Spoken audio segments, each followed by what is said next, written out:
Hello, you guys. So, you know what? Today's video is going to be about just the whole struggles of co parenting. In which, you know what? I would think, me personally, is my opinion, that it shouldn't even be a struggle when it comes to co parenting. Because at the end of the day, it is just kind of what it is. And if for some reason you guys don't work out, the children are still there. And both of you guys made them together. So you guys should be able to put your feelings aside, because remember, it's not about you once you have children. It's no longer about you. It's basically forget you and him and do whatever it is you have to do going forward for the children. And it's just when you have one parent that understands that, but then you have one that doesn't understand that, then that's where the issues come in which to me, it just basically states that the other parent has not yet came into reality and not yet want to put their feelings aside. And basically, just to keep it 100, they're still selfish because, look, it's not about you no more. Like, whatever it is you need to do as far as getting your child, you don't have to communicate. If you feel as though there's going to be a serious issue between you and the other party, they have, you can go through attorneys or to the courthouse if it comes to that extreme. But me personally, I feel as though two adults should be able to have an agreement of when you have it set up for them to get the child.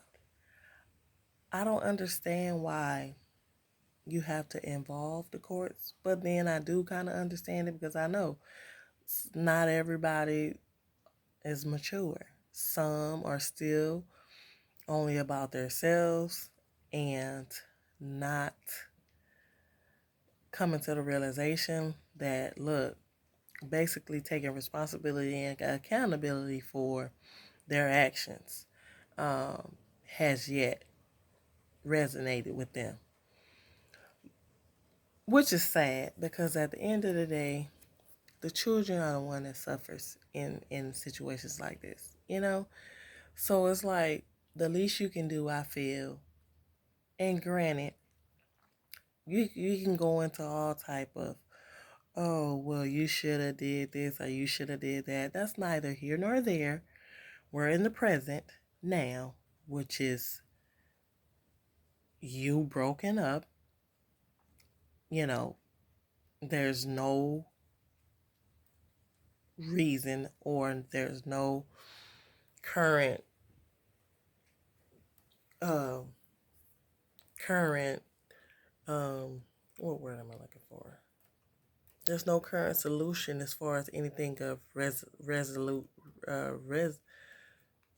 getting back together.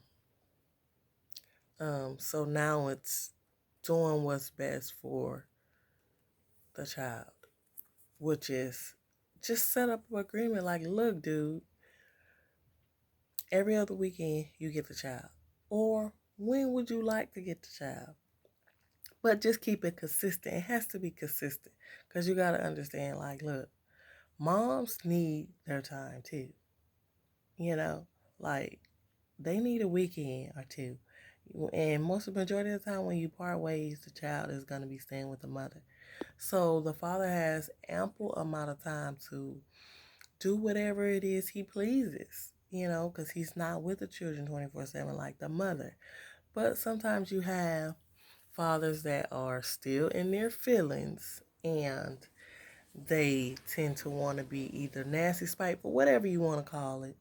And they don't want to allow the mother to have that free time, which is though this is where the mother either has to bring in a family member or pay for babysitters, whatever the case may be, so she can at least have a little bit of time to herself. And which I think is not fair at all, because why? It's not your parents, it's not other people's responsibility to raise and watch your child. They weren't there when you decided to do what you did to get them children, you know? So it's like, why is it fair that you have to pull in other people to get kids? Now, I can understand, say, for instance, a situation where you got to work and both of you guys have to work at the same time. Then that's when okay, that's understandable. You pay for a daycare, babysitter, whatever case may be. But if this is just on a regular basis and this is how it's going to be because one parent decides that they just don't want to get over themselves and do what they need to do, then that's very sad, because all that's doing is hurting the child. You're not hurting the other parent, you're hurting the child. Yeah, the other parent might feel some type of way because of the love for their child and they see it, but at the end of the day, you cannot control another person.